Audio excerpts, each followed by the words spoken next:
প্রভু হে, আপনার অমুক গ্রামের অমুক সন্তানের অমুক ছেলেকে আমি নির্মাণ করতেছি, আল্লাহ তার হাতটা কি সোজা দিব না বাঁকা দিব? আল্লাহ বলে সোজা দাও। বান্দার চোখ যখন বসাইবে, বান্দার চোখ বসানোর সময় আল্লাহ কি জিজ্ঞাসা করেছে, আল্লাহ বান্দা আপনার বান্দার চোখটা সেন্টারে দিব না একটু বাঁকা করে দিব?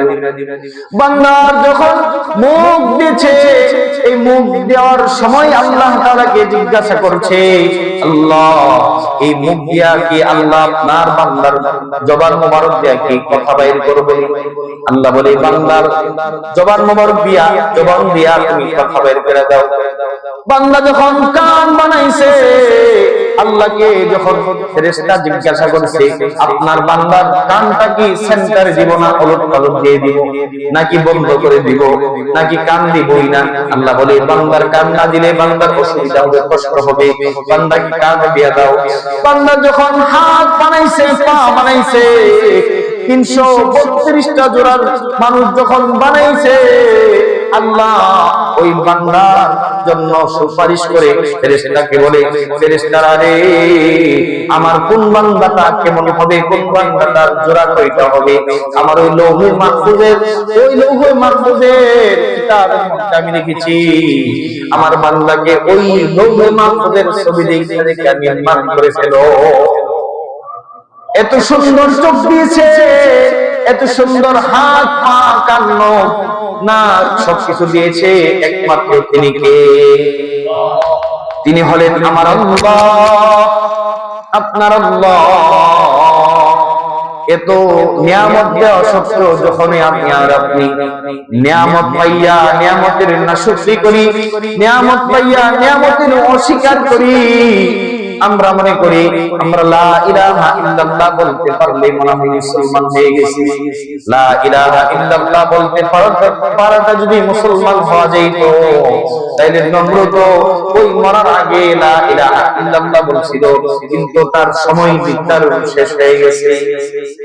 আমি আর আপনি যদি আজকাল পরশু করতে করতে, আজকে শুক্রবার, সামনের শুক্রবার করতে করতে, আজকে রজব মাস, সামনের শাবান মাস করতে করতে যখন আমাদের বয়সটা এক সময় শেষ হয়ে যাবে, যখন আজরাইল আমার নিকট চলে আসবে, আপনার নিকট চলে আসবে, ওই সময় লা ইলাহা ইল্লাল্লাহ কোনো কাজে আসবে না।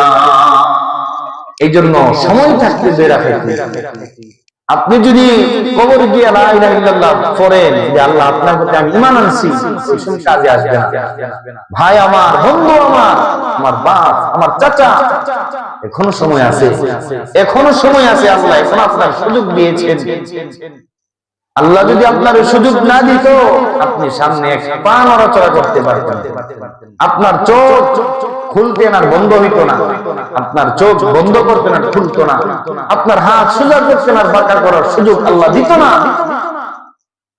প্রত্যেকটা মানুষের শ্বাস যখন চলে, শ্বাস জারি করার জন্য এক ফেরেশতা আল্লাহর দরবারে ফরিয়াদ করে, আল্লাহ ওই বান্দাটা এই শ্বাসের মাধ্যমে আপনার গুনাহ করেছে, চোখের মাধ্যমে গুনাহ করেছে, হাতের মাধ্যমে গুনাহ করেছে। প্রত্যেকটা ফেরেশতা আল্লাহর দরবারে ফরিয়াদ করে, আল্লাহ এই গুনাহের কারণে আপনার বান্দার শ্বাসটা বন্ধ করে দিব কিনা? বান্দার এই সমস্ত গুনাহের কারণে, দোষের কারণে আল্লাহ বলে, বান্দা আমার ফেরেশতাকে আমি জবাব দিয়ে বলি, ও ফেরেশতারা, আমি আমার বান্দাকে অনেক মহব্বত করে, অনেক আদর করে, স্নেহ করে বানিয়েছি। আমার বান্দার শ্বাস যদি তুমি বন্ধ করে দাও, আমার বান্দাটা বলবে, আল্লাহ তুমি না কারিম, তুমি আমাকে কিভাবে শ্বাস বন্ধ করে দিয়েছি? ও ফেরেশতা, আমি তোমাকে হুকুম করব, তখনই তুমি বন্ধ করবা। এর আগে তুমি 1 সেকেন্ডের জন্য, 1 মিনিটের জন্য আমার বান্দার শ্বাস বন্ধ করবা না। তাহলে আমি আর আপনি যে নামাজ না পড়ে ঘুমায় লেফের তলে শ্বাসটা কেরাবো? আমি আর আপনি যে মিথ্যা কথা বলি, বিবর সাকায়াত করি, নামাজের সময় নামাজ পড়ি না, এই হাঁটার শক্তি কে দিয়েছে? আল্লাহ। কিন্তু আমি তো হাইটা মসজিদে আসতে পারি না, আমার এক হিসাবে তো আমি একটু চিন্তা করেন, আপনি যদি একটা কোনো কিছুর মালিক হন, একটা গরুর মালিক হন, গরুটা যদি আপনার বলছেন এদিকে চল ওইদিকে চল, সাথে সাথে বাড়ি মারেন কিনা? সাথে সাথে বাড়ি মারেন না?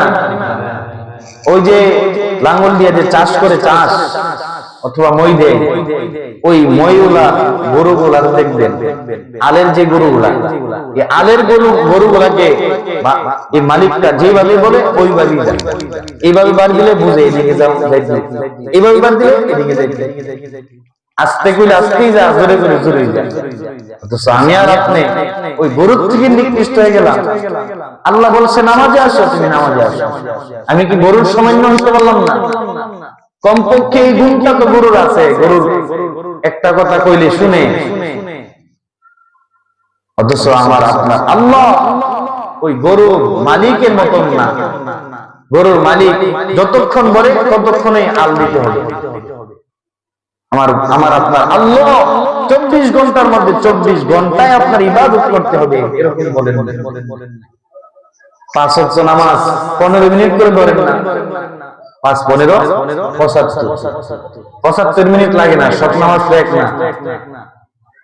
60 মিনিট ধরেন, 1 ঘন্টা, 24 ঘন্টার মধ্যে কি 1 ঘন্টা সময় নাই? তাহলে আমার আপনার মতো কপাল পড়ার কে হতে পারে? আমার আপনার মতো নালায়েক নাখানদার বেকুব আর কে হতে পারে? আমি সিজদা দিলে তো আমারই লাভ। কোন বান্দা যদি একবার সুবহানাল্লাহ কম বইলা থাকে, একবার সুবহানাল্লাহর বিনিময়ে আল্লাহ তাআলা নেক আমল তাকে দিবে।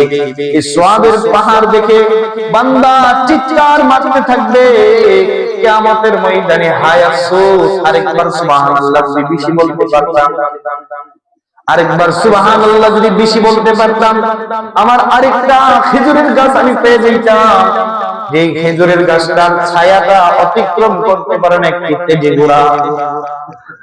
এত বড় একটা নেক আমল আমি ছেড়ে দিলাম। বান্দা এত আফসোস করবে, এত আফসোস করবে। বান্দা হাদিসের মধ্যে আছে, বান্দার আঙ্গুল থেকে চুষতে থাকবে আফসোসের কারণে। আফসোস করতে করতে করতে এক সময় তার পুরো হাতটাই সে খেয়ে ফেলবে, তারপরও তার আফসোস করা শেষ হবে না। চিন্তা করি, সুবহানাল্লাহ যদি এত দাম, সিজদার কত দাম? একটা সুবহানাল্লাহ যদি এত দাম হয়, তাহলে একটা রুকুর কত দাম? একটা রুকুর যদি এত দাম হয়, পুরা নামাজের কত দাম? চিন্তা করছি আমি আর আপনি যে প্রতিদিন 5 ওয়াক্ত নামাজ ছেড়ে দিতেছি, আমার 1000 টাকা লস খেয়ে ফেললে, একদিন কাজ না করতে পারলে, বৃষ্টি থাকলে আমার মনে ব্যথা লাগে। কিন্তু আমি প্রতিদিন যে 5 বার আল্লাহর নাফরমানি করছি, আমার ব্যথা লাগে। আমার সময় মতো আমি সাতটা দিতে পারি নাই ক্ষেতের মধ্যে, আমার ব্যথা লাগে। কিন্তু আমি সময় মতো যে আমি নামাজ আদায় করতে পারছি না, আমার ব্যথা লাগে।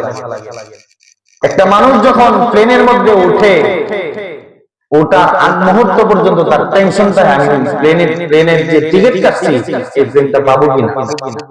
কিন্তু আমার আপনার টেনশন থাকে না যে প্লেনের উসিলায় আজকে আমরা মর্যাদাশীল সম্মানিত সমস্ত মাখলুকাত থেকে উপরে, ওই প্লেনের তো খবর নাই। নামাজ হলো একটা প্লেন,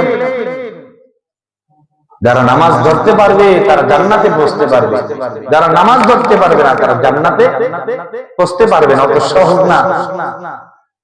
নামাজ হলো আল্লাহ তাআলার সাথে সরাসরি কথা বলার একটা মাধ্যম। তাহলে আমি আর আপনি সরাসরি প্রধানমন্ত্রীর সাথে কথা বলতে পারি না, আমার মতো দুর্বল কে হইতে? নামাজ পড়লে তো টাকাও লাগে না, লাগে চা খাইলে টাকা লাগে, কিন্তু 1 কাপ চা খাইলে কিন্তু চলে যায়, ঠিক নেই না? চা খাইলে সকালে দিলে বিকালে শেষ হয়। 1 কাপ চা বসার সাথে সাথে শেষ হয়ে যায়। আমার সাথে অনেকে চা খায়, দেখা গেছে চাটা দিতে দেরি হয়েছে, তার শেষ হইতে দেরি হয়েছে, কিন্তু এটার দাম 5 টাকা। নামাজ যদি পড়তে না হয়, পড়তে না মন চাই, তাহলে আপনি নিজে প্রশ্ন করেন, নিজেকে নিজে প্রশ্ন করেন, নামাজটা কার জন্য পড়তেছি? আমার জন্যই। কবরে আমার কবর আমারই যেতে হবে, আমার কবরে আমার ভাতিজা যাবে না, আমার কবরে আমার পুত্র যাবে না। এই ছেলের জন্য আমি রাত দিন 24 ঘন্টা মেহনত করি, আল্লাহর জন্য 1 ঘন্টা দিতে পারি না। যে পরিবারের জন্য আমার দিনকে দিন মনে হয় না, রাতকে রাত মনে হয় না, আমি ওই পরিবারের জন্য 24 ঘন্টা খাটতে পারি। আমার ঘুমের সময় চিন্তা থাকে, না উঠতে পারি আমি কাজে যেতে পারতাম, কাজে না যেতে পারলে আমার পরিবার কি খাইবে? আপনি নিজেকে নিজে মহব্বত করেন না, পরিবার কি মহব্বত করেন, কি লাভ? নামাজ পড়লে যে না খায় মারা গেছে এমন কোন ব্যক্তি বর্তমানে নাই। নামাজ না পড়তে গিয়া সে না খায় মারা গেছে আছে কেউ? অথচ না খায় মরলেও নামাজ পড়তে হবে। এই জন্য আপনাদের হাতে পায়ে ধরে বলি, এখনো সময় আছে। আপনার গুনাহ সম্পর্কে আপনি লজ্জিত হন, তওবা করেন, আল্লাহর দিকে ফিরে আসেন। একদিন না একদিন ফিরে আসতেই হবে, আল্লাহ বলছে সুম্মা ইন্নাকুম ইলাইনা লা তুরজাউন।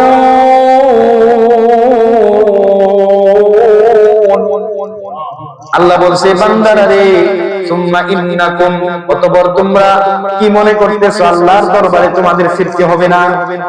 এই মনে করতেছো নাকি? অর্থাৎ আপনি যাবেন কি না জিজ্ঞাসা করলে নফি নফি ইজত হয়ে যায়। অর্থাৎ আপনি যেতে হবে, অবশ্যই আপনাকে যেতে হবে।